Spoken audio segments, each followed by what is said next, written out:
Hello friends.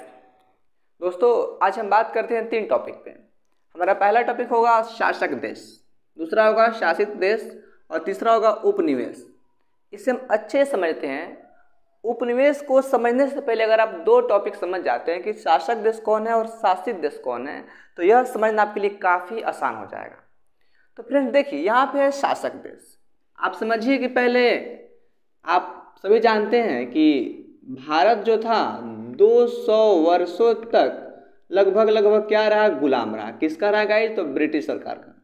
इतना आप सभी जानते हैं फ्रेंड्स।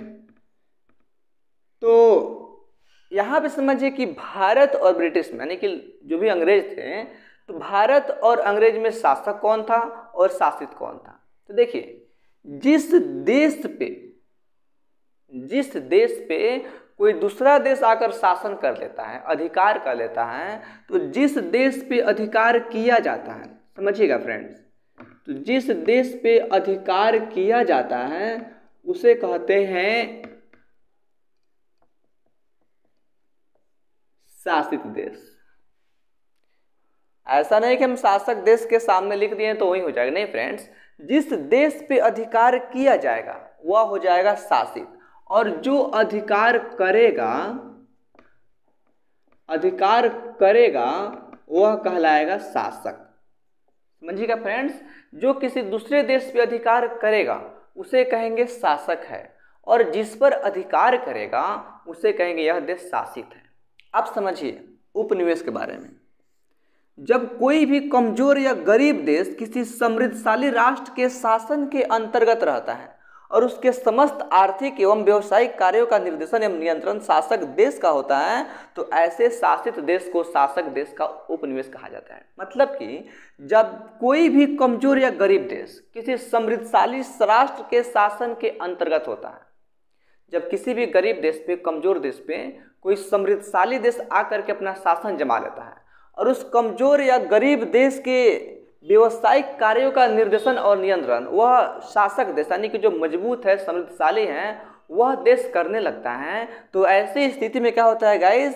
शासित देश को शासक देश का उपनिवेश कहा जाता है। तो आप समझ सकते हैं कि भारत लगभग 200 सालों तक ब्रिटिश सरकार का, ब्रिटिश शासन का उपनिवेश था। अब उपनिवेश क्यों था? क्योंकि 200 वर्षों तक भारत के सारे व्यापारिक गतिविधियों पर, व्यापारिक कार्यों पर निर्देशन और नियंत्रण कौन कर रहा था फ्रेंड्स? तो ब्रिटिश सरकार कर रही थी। तो यहाँ पे हम यह कह सकते हैं कि भारत करीब 200 वर्षों तक ब्रिटिश सरकार का क्या था? उपनिवेश था।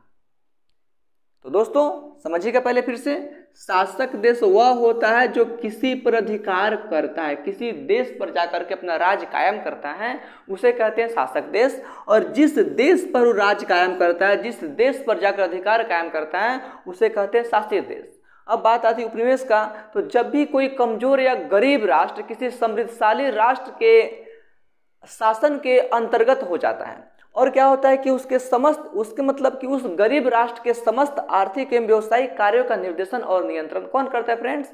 तो शासक देश का होता है। ऐसी स्थिति में शासित देश को शासक देश का उपनिवेश कहा जाता है।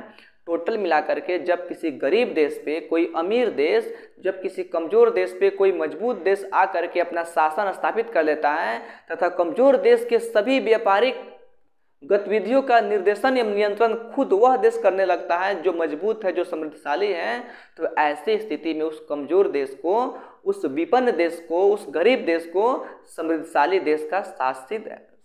देश का उपनिवेश कहा जाता है। और इसी प्रकार हम कह सकते हैं कि भारत जो था 200 वर्षों तक अंग्रेजों का क्या था फ्रेंड्स? उपनिवेश था।